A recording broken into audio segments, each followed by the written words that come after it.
සයිඩර් විනාගිරි හදන්න ඒ සඳහා ඇපල් ගෙඩි 4ක් සහ ජීවාණු හරණය කරගත් වීදුරු බෝතලයක් අපිට අවශ්‍ය වෙනවා.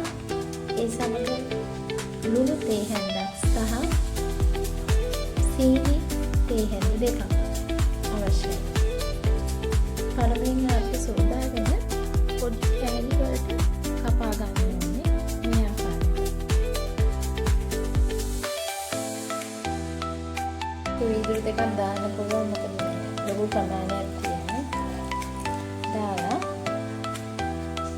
අපි මේකට ලුණු තේ හැඳි එකක් එකතු කරන්න ඕනේ. මාසයක් විතර යනකොට මේකේ අර ඇඹුල් ගතිය වැඩි. ඒක නිසා ලුණු සහ සීනි එකතු කරන්නේ ඒ නිසා. මේක ස්වභාවික පානයක්. ඇපල් සයිඩර් විනාගිරි වෙනද කොලේ සහ පුත්ති වල ටිකක් ගන්න. ඒක නිසා අපිට ලේසියෙන් මේ ඇපල් සයිඩර් විනාගිරි ගෙදරදීම හදාගන්න පුළුවන්.